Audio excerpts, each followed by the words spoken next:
Hello guys, so here I'm back again with another Escalation tier 10 video, this time Liberty Island. So let's start with the build. I'm using 4-piece striker, I'm using the backpack and the chest piece all roll with critical hit damage as always. I'm using God Roll Sheska and the Exodus gloves that I always use for all my videos. I'm using double MK46 with critical hit chance and frenzy. Both of the LMGs pretty much have the same talents and attributes, and I'm using the quickstep as my sidearm. I'm also using the decoy and the Reviver Hive for my skills. And for my seasonal modifier, it's already all maxed out. I'm using the Invincible active modifier, and I'm using Munitions Veil, Surge Drive, and Contagion for the passive modifier. So yeah, that's what I'm using. Now, unlike other videos, this time I am recording the audio after recording the run. So yeah, things might be a little bit different than usual. Tell me what you think about this. So anyways, let's start with the run now. So for this beginning part on the ferry, what I recommend is that you try to focus on the enemies on the right so that you can put the coronavirus debuff on them. So that's pretty much what I did. And after you kill the first enemy, you're going to be spreading the debuff to the rest of the enemies on that room. You should be able to infect around 3 or 4 of those enemies in a single infection. So yeah, after you infect them, you should be able to kill the first 2 enemy waves right where I'm currently sitting at. And yeah, it's a pretty safe spot to be dealing from the enemies with. Also be careful if there's any enemies nearby the mission start. They can be a bit annoying. So yeah, I think Liberty Island is not a mission that I found as impossible as it was on Year 8 Season 1, especially with the new Escalation mutators that we have right now, but I still think this is a mission that, one, you need a pretty good DPS build, and second, you need pretty much all of your seasonal modifiers on point, like with a good build and stuff. So yeah, keep that in mind. Now, once you kill the first 2 waves, we're gonna be running towards that piece of cover, and we're gonna be throwing a decoy on the lower part of the room. And we are pretty much gonna stay over this side of the room and deal with the 4 enemies that are going to be spawning on the last enemy wave on the ferry room. Well, I like to call it the ferry room, but it's more like, like something like a teller? I don't really know the word for it. But anyways, there's only 1 enemy left, so we should be able to kill them. And as usual, because of the variety pack debuff, we're gonna be switching LMGs every time we run out of ammo and get at least 1 kill with one of those LMGs. So if I get 1 kill with the first LMG, as soon as I run out of ammo with that one, I'm gonna be switching to the second one and proc Frenzy on it. So yeah, that's pretty much what I'm doing right now for all of my runs. And for next room in particular, we are gonna be needing a full amount of ammo. That's what I usually recommend. Like, I don't think my usual recommendation of 500 LMG ammo is enough to kill all the enemies on that room, and especially the next one. So yeah, that's why I refilled my ammo, just to make this a little bit more go smoother. So yeah, now as we start with the next room, I'm going to be throwing a decoy over there, and I'm going to be taking a cover over that Sarah cover thing. Now, the hardest enemy that we can deal in this mission, apart from Keener, are those dump LMG dogs that are running straight towards us. Like, they can do a ton of damage, and we pretty much have to prioritize them. The trick to kill them the quickest way is to shoot them in the legs where they have no armor plates whatsoever. So yeah, that's pretty much what I'm doing, and that's the quickest way to deal with those dogs.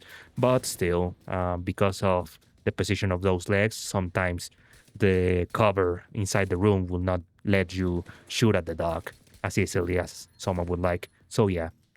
After you kill the first wave of enemies, a second enemy wave is going to be spawning on the corner. So I run over that piece of cover, and that way I get a pretty clear line of sight for all enemies that are spawning.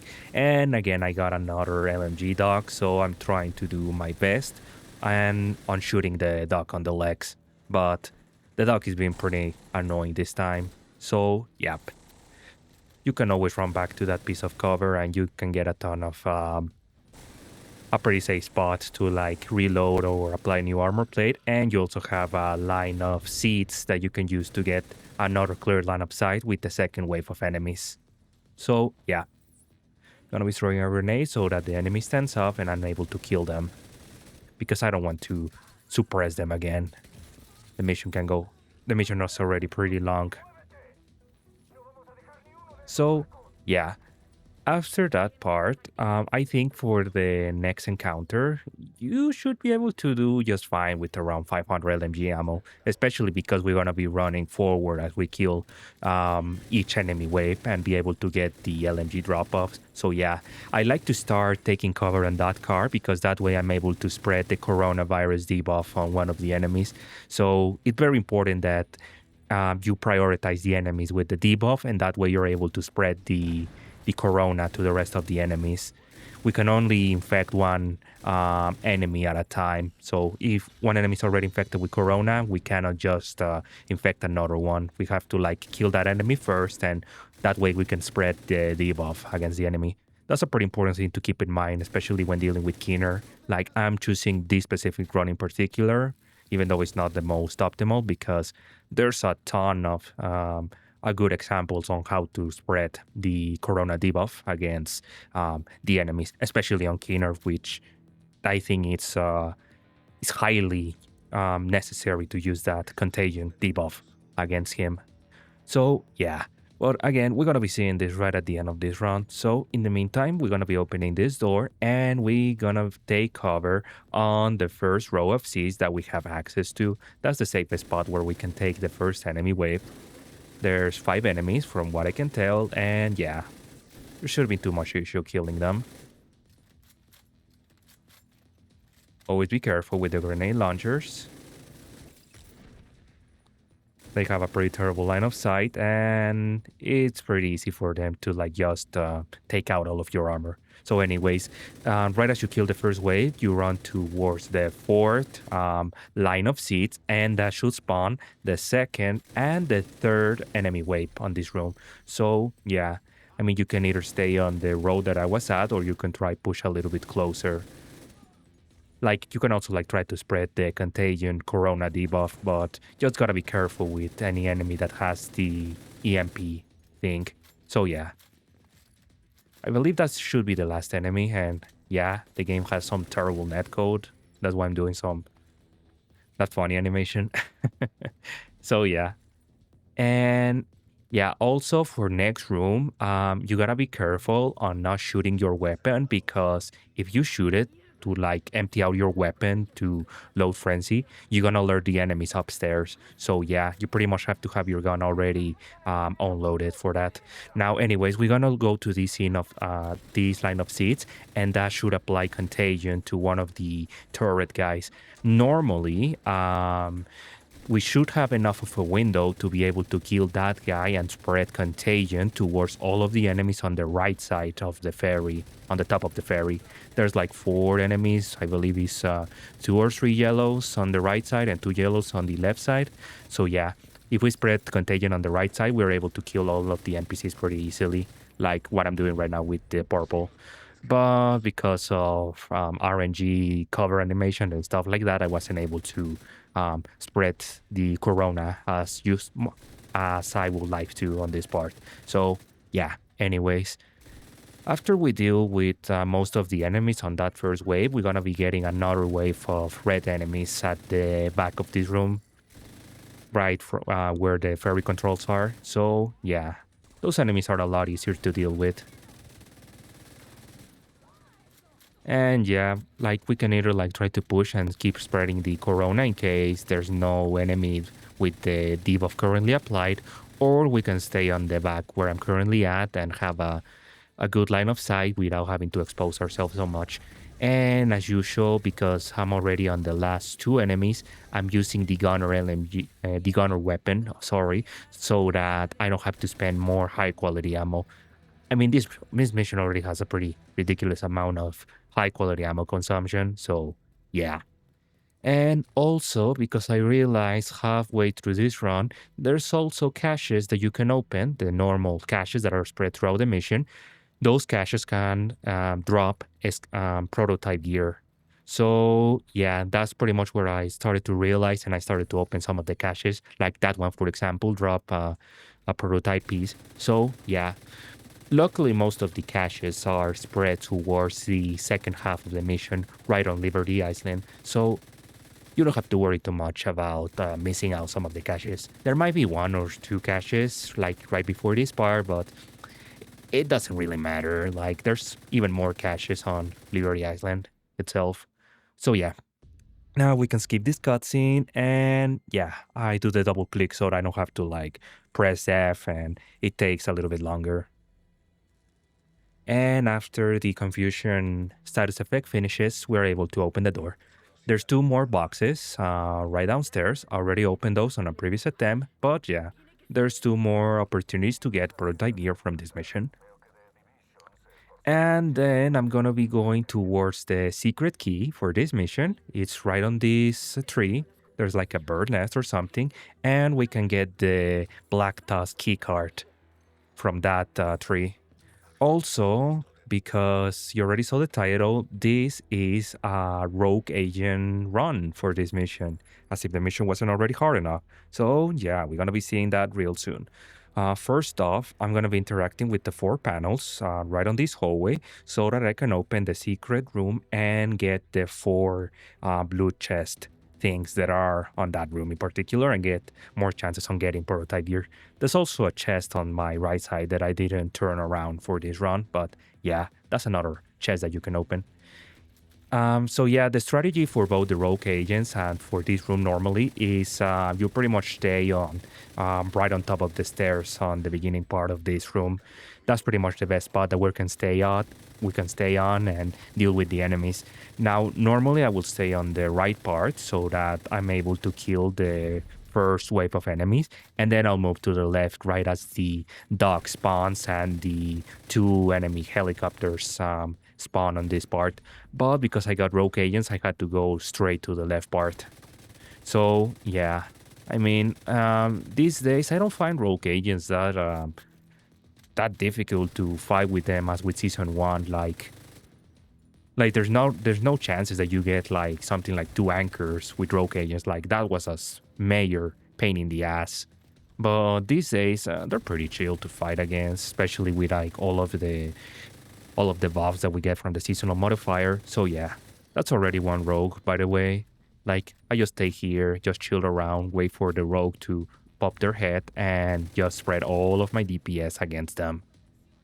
Yeah, I mean, dealing like 1.5, 1.4 million damage per shot is already a ridiculous amount of damage. And I think that was, so yeah, that was the rogue fight. I thought I was going to finish it a little bit sooner, but anyways, luckily I got 2 prototype drops this time. So yeah, they didn't just troll me as usual by just giving me yellows. They have that tendency of doing that. On top of the 3 that I passed around, there's a resource cache that you can open, but there's no gear to get whatsoever from those 3s. So yeah. Now, inside the secret room, there should be, I don't remember if it is 3 or 4 gear caches. There's 4 gear caches, already seeing that. So yeah, 4 chances on getting prototype gear. That one gave me prototype gear. Nice.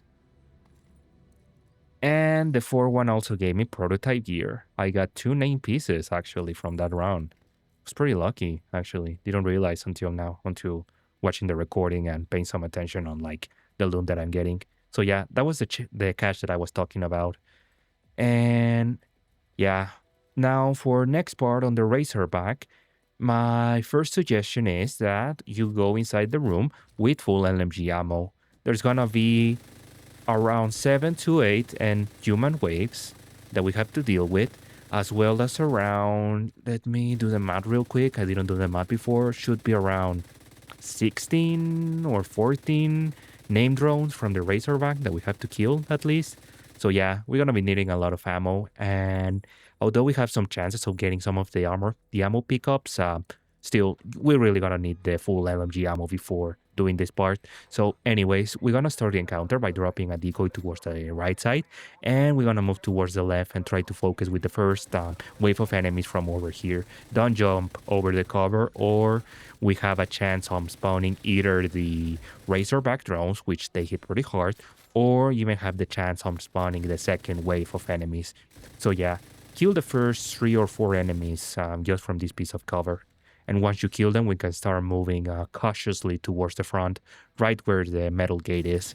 So you already see that the second enemy spawn, the second wave of enemy spawn. So I'm gonna be taking cover right behind this thing.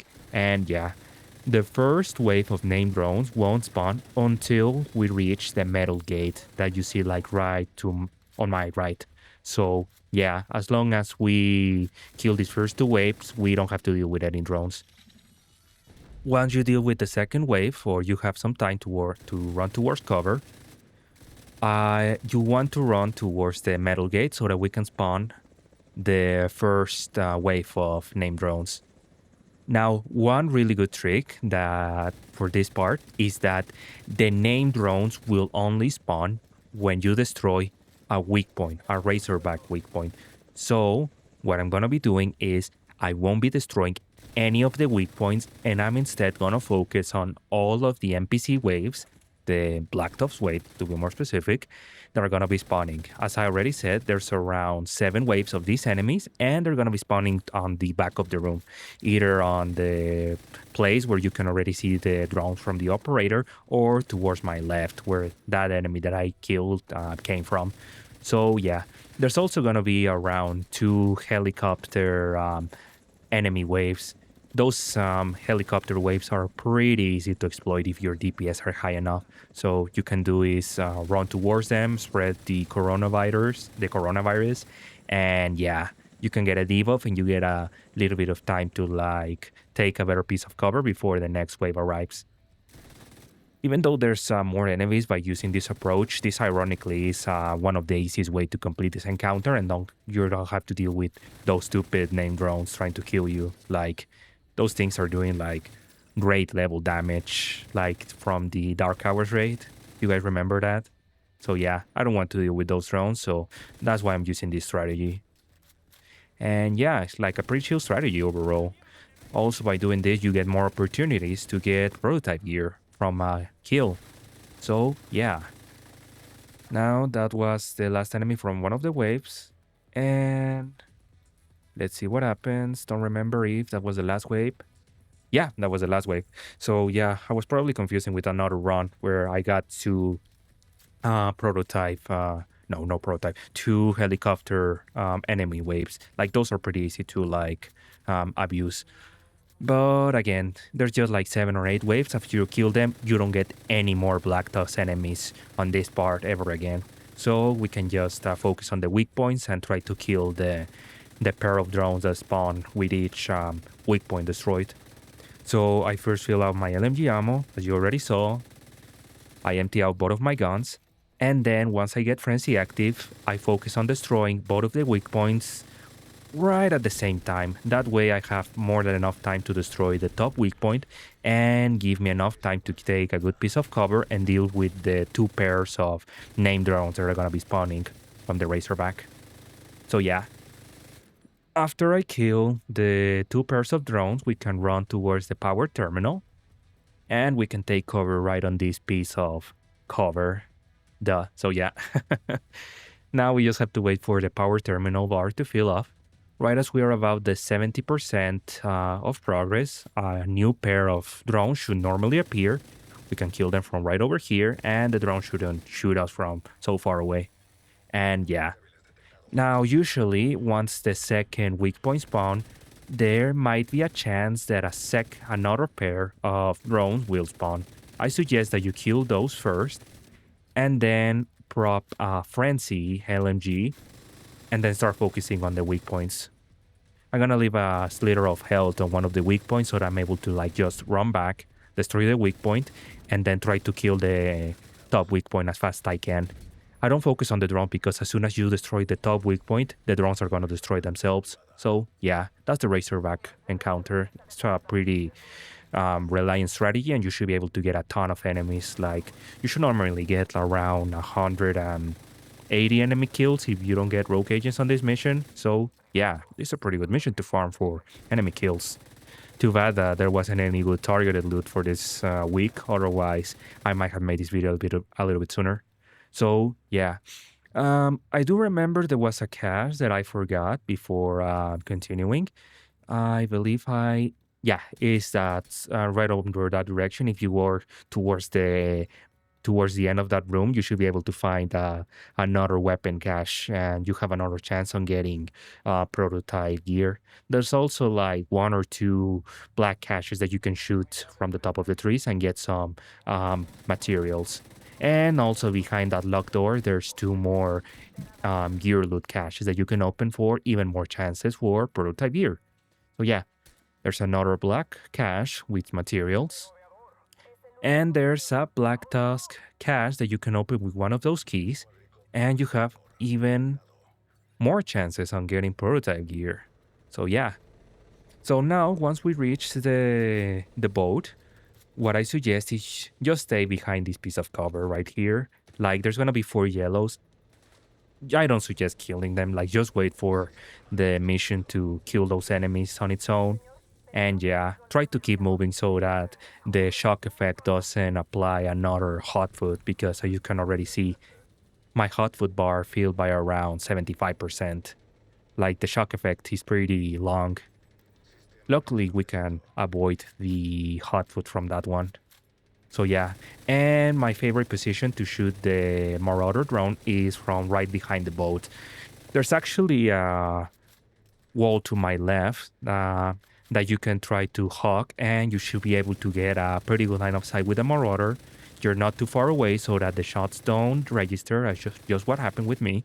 And also, you should be able to block all of the rocket shots that you're going to be getting from the Marauder. So yeah, I mean, I don't recommend trying to take cover inside the boat. Otherwise, you're going to get shot by both the LMG on the Marauder, and you're gonna get shot by the rockets too. So yeah, it's a little bit overkill. Just try to cut line of sight with the roof of the boat and with the wall towards the left, and that should be a pretty easy strategy to deal with the Marauder.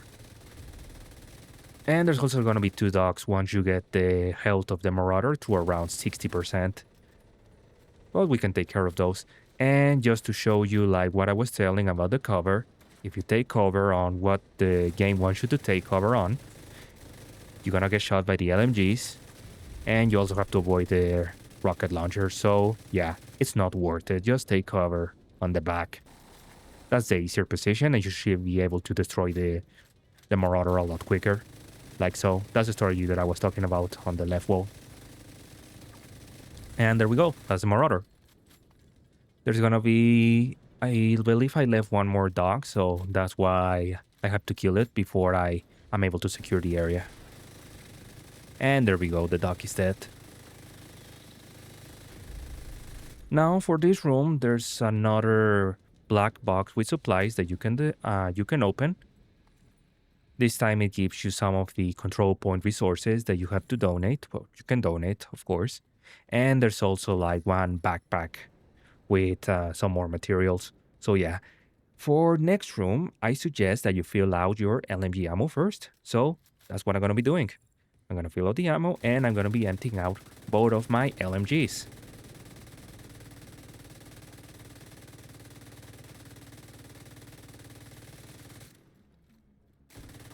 And right before we get towards the next room, there's another gear cache that we can open right on that boat. So I'm gonna just run towards that direction, and there's the cache on the right. You were able to see it. Already opened it on a previous run, so I didn't came back to try to open it. And now on the Keener hallway, the one where you're dealing with his hologram or the power hologram. I don't remember the thing that they call it on Star Wars, but anyways, the stupid hologram thing. Before you get towards the room, there's gonna be two gear caches that are already marked. You can open those, and again, there's prototype gear inside of them, or at least a chance of getting it. Once you destroy those, you don't have to interact with the echoes, and you should be able to just run to this room, climb down, and run straight to the laptop. Now, for this part, the strategy is pretty simple. We're gonna stay right around the laptop, but we won't be taking cover, and we're just gonna be doing a chicken dance so that we don't get affected by hot foot. All of the enemy skills that are gonna be spawning on that table, the laptop table to be more exact. So yeah, So stuff like the turrets, the hives, the drones, they are extremely easy to kill. Like you need like 15 bullets at most to destroy them. The only thing that you have to watch out for are the drones because those things are a little bit of a bullet sponge. You're gonna need like 40 bullets to destroy those. So yeah. Also watch out with the variety pack debuff because we are definitely gonna get the max amount of debuff from that. But again, as long as we're not shooting a drone or something, we're pretty much fine. And yeah, this is a pretty straightforward encounter. Now, while I'm doing this part, I just want to explain something real quick about the Keener fight. So, for the Keener fight, we're gonna be relying a lot on the active modifier. That active modifier, we're gonna be using it to either get a 20-second window to try to damage the boss as much as possible. Again, that's a 20% window. We have a 99% damage reduction. And we're also going to use it as our get out of jail card because, as we remember, Keener can hack our skills mid fight, and that includes our Reviver Hive. Also, when he hacks our skills, we are actually going to drop them down. So, our Reviver Hive is going to turn into a Stinger Hive, and our decoy is going to drop into another decoy. I think it's a pretty useless skill for Skinner, but still. So yeah, I mean, it's very important though that you have at least one or two canisters on your character so that you're able to get the search version of the modifier and also like level up your modifier, of course. Also, highly important, have contagion equipped on your character. That thing is gonna be a massive help on killing Keener, and I think this run in particular will show you just why I'm mentioning this. So yeah, we already killed all of the enemy skills. It was a great time to talk about another thing. So yeah, so now we're gonna be climbing up this rope, and we're gonna be filling up our LMG ammo right before the big Keener fights. I didn't feel it because I'm already at around 1,000 LMG ammo. So right as we enter the room, we're gonna be jumping down to the left side where the first box is gonna spawn, and we're gonna take cover. Now, we don't want to use our decoy yet, just yet. We want to use it every time that we are in the middle of an LMG reload and there's at least one skill that's about to be deployed or one skill that's already like deployed on the battle arena. That way, that should give us a little bit of time to like be able to target something like a sniper turret, which they are pretty annoying on this fight, and should also give us a decent amount of time to like reload our guns and stuff. So yeah, outside, like I said, I just deployed a decoy because there's one skill, and the sniper turrets try to focus on the decoy. That's what I was talking about. So yeah, after you kill the first box, we're gonna run towards the second one. You already see it on the video, and we're gonna stay behind this piece of cover. The pieces of hide should be pretty easy to destroy, and we just have to be careful with the sniper turrets. That's gonna be the general advice. And the sniper turrets are gonna be spawning on yellow variants, so they're gonna have far more health than usual. And every time you feel one of the progress bar from one of the generators, it's highly advisable that you destroy the weak point. Now, before you deal with the next generator, we're gonna hide behind this box, and that should give us a good cover so that we don't get one shot by the two sniper turrets that spawn. Even if you have something like Frenzy, like the window where you can shoot those turrets is pretty small. Now, the first turret that spawns on this part, the one that I destroyed on my left, that's gonna be an artillery turret. It's not going to shoot right away, but you should definitely destroy because that thing can also be pretty annoying and it can both kill you, well, leave you on Hellgate, and the bleed can pretty much kill you and not let you prop the Exodus Globe region. So yeah, after you destroy the zero weak point, we are going to focus on the last two turrets. Again, those are usually snipers, so going to be dealing with those. Luckily, they didn't shoot me. Thank God towards that piece of water bottle or don't know what it was. And yeah, after you destroy the weak point, we're gonna fill out our ammo. And we're gonna run towards the top part of the Statue of Liberty. And we're gonna stay right around here. That way, we should be able to cut line of sight with Keener right as he drops down from that little shack over there. Unfortunately, the shock effect that Keener applies is long enough that our hot foot bar is going to fill out and we're going to start the encounter with half our armor. So yeah, thank you, Massive, for your game design.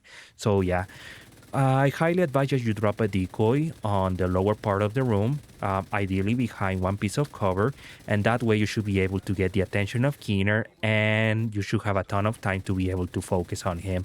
If he spawns a defender drone, try to focus on him because he can be pretty annoying to deal with. Like, you won't be able to do any damage. He spawned another defender drone, and yeah, he's gonna start hawking our skills. After a few seconds, our skills are gonna drop down, and I'm gonna destroy those two because I want to spread the contagion debuff towards him. The contagion is on his defender drone, and right as he has contagion, I'm gonna activate the active modifier. That way I can get the damage buff and get a damage reduction. And there you go, 10 seconds and I kill Keener. So yeah, like I pretty much got the 40% damage buff from Contagion, the 25% to damage to targets out of cover from the active modifier, and I also got all the damage debuff from the global modifier. So yeah, also with full stacks of strikers, like that guy was pretty much, he didn't last anything at all. So yeah, that's my strategy to deal with Keener. Like as soon as he gets upstairs, just activate the active modifier and just shred him. You should get enough time to fill out your striker stacks. So yeah, that was Liberty Island. It was a pretty decent mission to farm this season. Not my favorite mission, but at least it's entertaining to watch. So yeah, see you guys on the next one. Took 29 minutes, 164 kills, and yeah, hope you like it. Bye.